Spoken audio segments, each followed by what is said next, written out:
Someone reached out to me recently who was a 10-year employee of Carnival Cruises, and they had some inside information they wanted to share, which I thought was kind of cool. And I want to share it with you. I'm not revealing any names, but I'm going to tell you sort of the content of what they were talking about. And it's basically what are the 4 biggest money makers for Carnival Cruises. And they surprised me. They might surprise you. Number 4. Faster to the fun. Isn't that interesting? This came up as a result of our video about is faster to the fun worth it? And my conclusion was in most cases not. Cabo San Lucas was like the one place I said that it might be worth it. But apparently this is their 4th largest profit driver, faster to the fun, which is kind of funny because, people in Facebook groups and on Cruise Critic and other places are always talking about like, oh, when is faster to the fun going to be available? I'm trying to get more and it's super hard and all this stuff. So it's interesting that they've controlled and contracted the supply of it so much, but it's actually their 4th largest profit driver. But I'm wondering about why that is. It can't be that so many people are using it. I think what it is it costs them virtually nothing.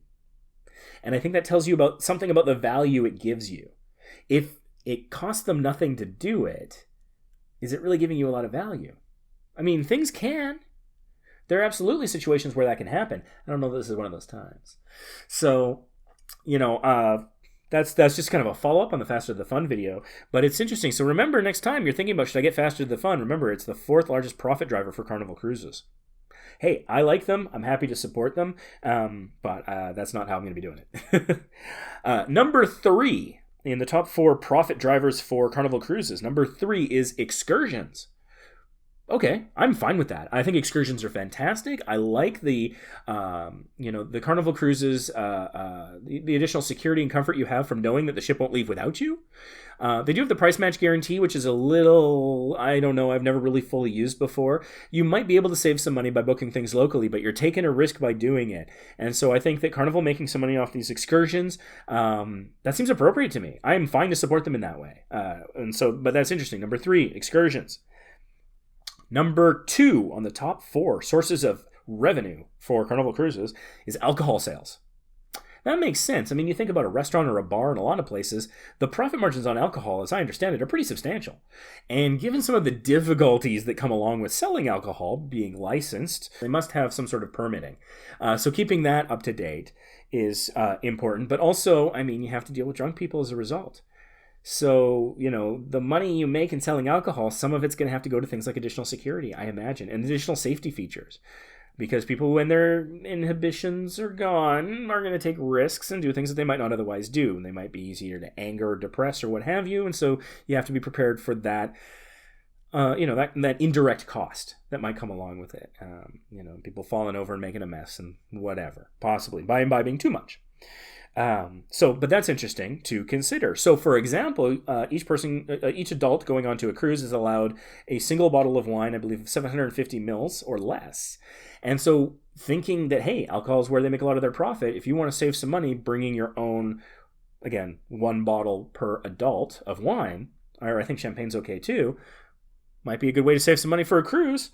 Might cut into their profits a little bit, but they've got some great beverages on board, so I think they'll continue to do fine there.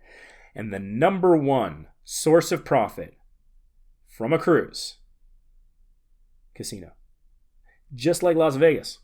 And so I like going to Vegas. I haven't been to Vegas in a while, but I've been there 6 or 7 times. And, I try to be strategic. I try to save some money. And the way I often think of it is if I'm staying at the MGM or the Stratosphere, wherever I'm staying, the Monte Carlo, and I get a good room rate, I know that my room rate is functionally being subsidized by the gamblers. And I don't gamble practically at all. Now, that's not to say that we're against gambling. That's not to say that other people in Vacation Possible don't gamble. Mike has a bizarre amount of luck when it comes to gambling. He always seems to win something. John, on the other hand, likes to play, but he also almost never wins. But, hey, as long as you think of it as purchasing time that you're having fun, right? So you go in with $50. And as long as, the experience you have is worth losing that $50, then you're probably doing fine. As long as it's under control. But anyways, it's interesting to consider. that the casino, number one profit driver for the company, according to this 10-year Carnival Cruises employee.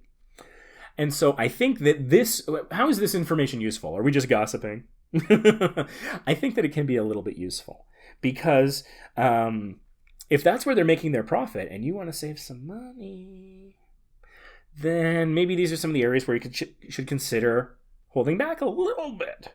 So faster the fun. Do you really need it, or you want to save that money for something else?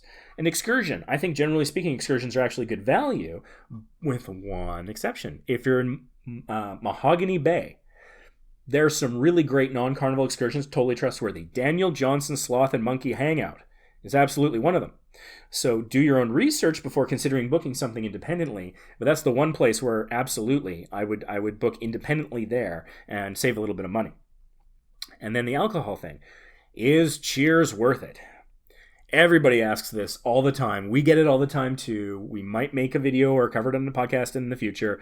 We've never done Cheers, so we have to sit down and do some math. You know, we can't talk experientially about it right now, and that's why I've been putting off covering that topic, because I know it's a popular topic. We get tons of views and we might help a lot of people, but I'm not ready to cover it until I can cover it intelligently. We're not there yet.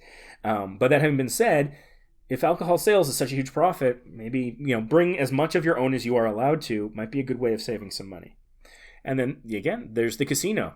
So, are you going to want to spend as much time in the casino knowing that you're the number one profit source for them?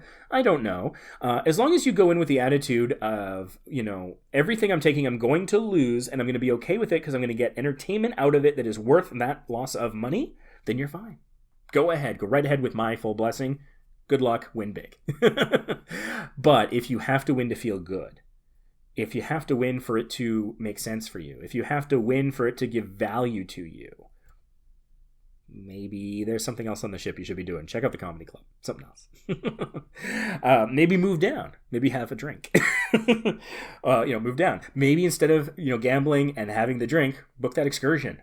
Out of the four things, excursion is the thing that I think is really worth it.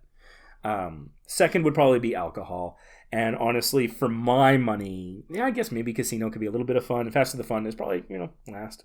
Because I don't personally see huge value in it. Thank you. I hope this was enjoyable. Please, as I've said many times, reach out to us in a variety of ways. You can email us, hit us up on social media. If you haven't subscribed, please do so. It helps us unlock additional functionality. Give our videos a little thumbs up so more people can see them, and comment, because we love to engage with you guys.